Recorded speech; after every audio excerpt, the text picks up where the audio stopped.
Amigos ouvintes da Rádio Voz Bahá'í, no livro Respostas a Algumas Perguntas, Abdu'l-Bahá aborda o importantíssimo tema da economia e a relação do homem com o trabalho na sociedade.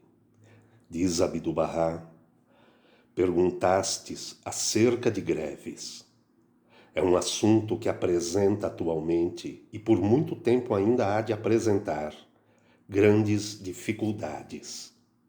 Greves são devidas às duas causas: a excessiva astúcia e rapacidade dos capitalistas e industriais, e, por outro lado, a imoderação, a avidez e a má vontade dos operários e artífices.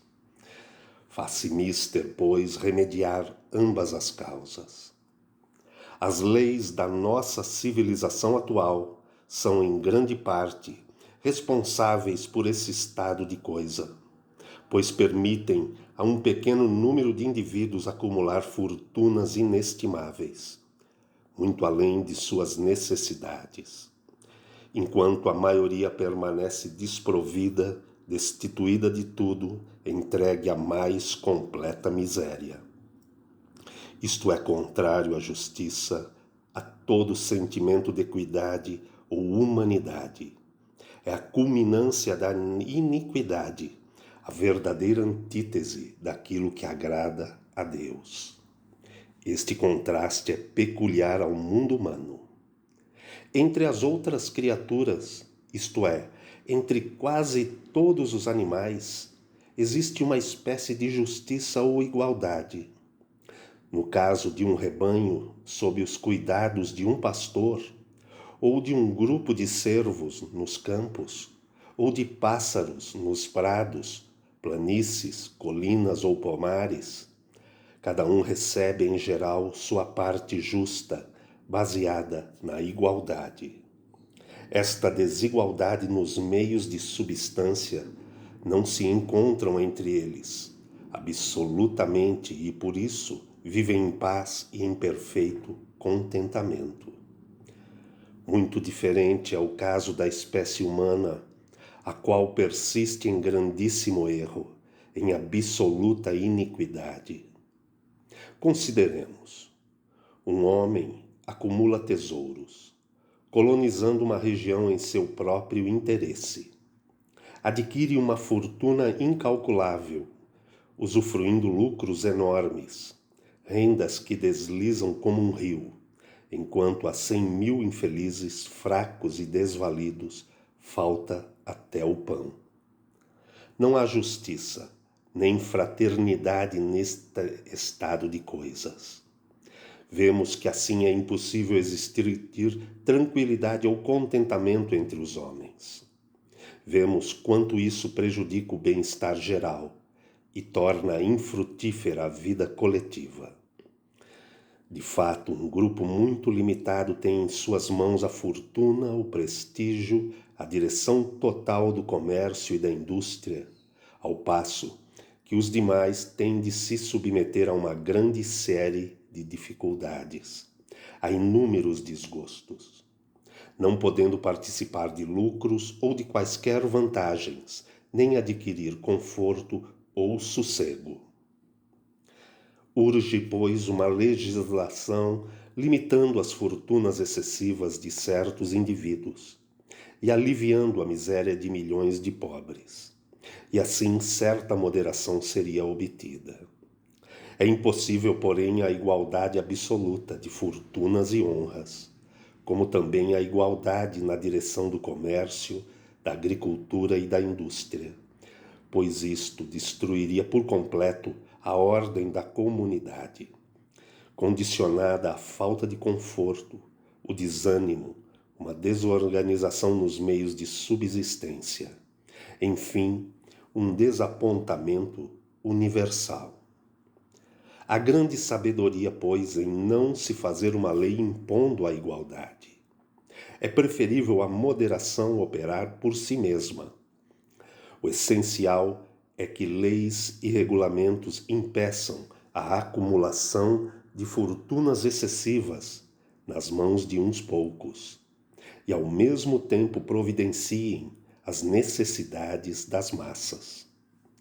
Os fabricantes e os chefes industriais amontoam tesouros dia a dia, enquanto os pobres operários nem ganham seu sustento diário. É a culminância da iniquidade. Um homem justo não pode admitir tal estado de coisas.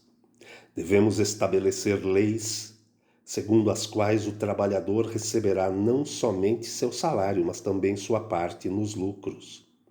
Digamos 1/4 ou 1/5, dependendo das necessidades da fábrica.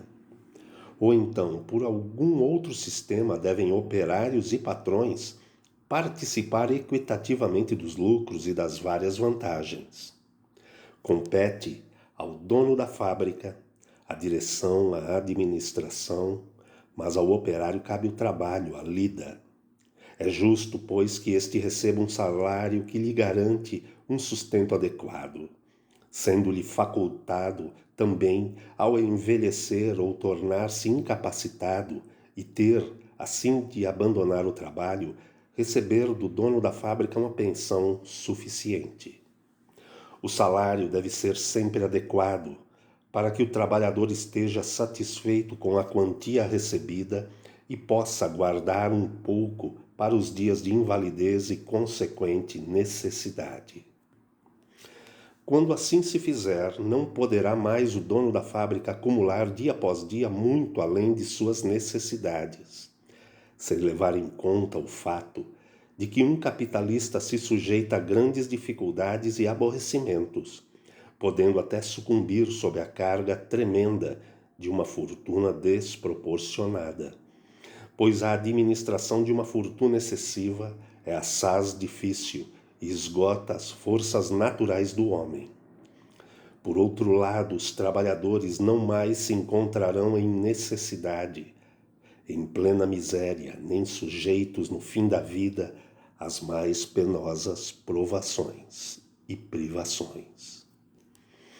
Evidentemente, pois, a conservação das grandes fortunas nas mãos de um pequeno número de indivíduos, enquanto as massas permanecem na miséria, é uma iniquidade, uma injustiça, mas também a igualdade absoluta seria um obstáculo na vida do homem, prejudicando-lhe o bem-estar, a ordem e a paz. É preferível um meio termo.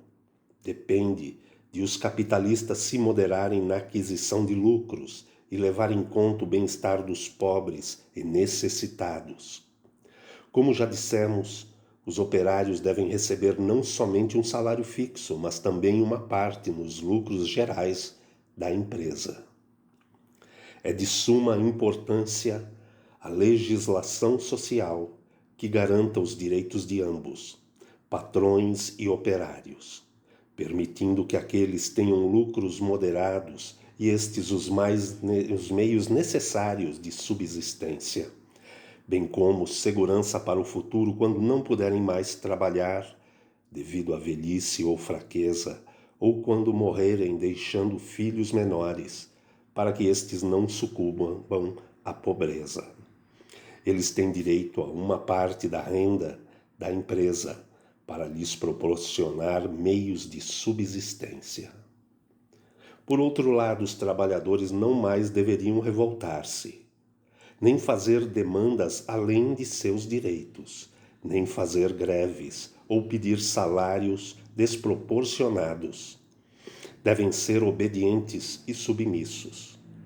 Os direitos mútuos de ambas as partes serão estabelecidos, segundo os costumes, por leis justas e imparciais. No caso de uma infração de qualquer das partes, as cortes de justiça procederiam ao julgamento, ajustando as dificuldades e restabelecendo a ordem, pondo termo às tais infrações por meio de multas eficazes. É legal a interferência das cortes de justiça e do governo em casos de dissídios entre patrões e operários, já que não são como os casos comuns, particulares, que não afetam o público e, portanto, não devem preocupar o governo.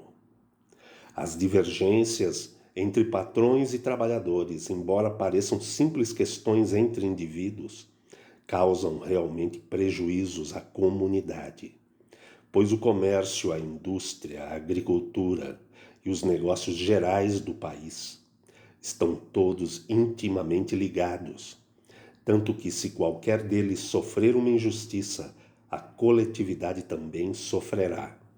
As divergências entre trabalhadores e patrões tornam-se causa de prejuízos gerais. A Corte de Justiça, pois, como também o governo, tem o direito de interferir quando surge entre dois indivíduos uma questão puramente de direitos particulares. É necessário que um terceiro a ajuste, e é o que cabe ao governo. Essa questão de greves, muitas vezes devidas, tanto às demandas excessivas dos trabalhadores, como à capacidade dos patrões, causando transtornos num país, como pode o governo deixar de levá-la em consideração? Grande Deus, será possível o homem viver tranquilo em sua mansão luxuosa, rodeado de todos os confortos, vendo o semelhante faminto, destituído de tudo? Quem vê o próximo na maior miséria poderá sentir prazer ao contemplar sua própria fortuna? A religião de Deus prescreve que os ricos contribuam cada ano com uma determinada parte de sua fortuna para a manutenção dos pobres e infelizes. É o mais essencial dos mandamentos. É a base da religião divina. Se um homem, pela bondade natural de seu coração, com a maior espiritualidade, contribuir para os pobres, enquanto o governo ainda não o obrigue a assim fazer, realizará um ato muito louvável, digno de aprovação. É o que significa as boas obras mencionadas nos livros sagrados e nas epístolas divinas.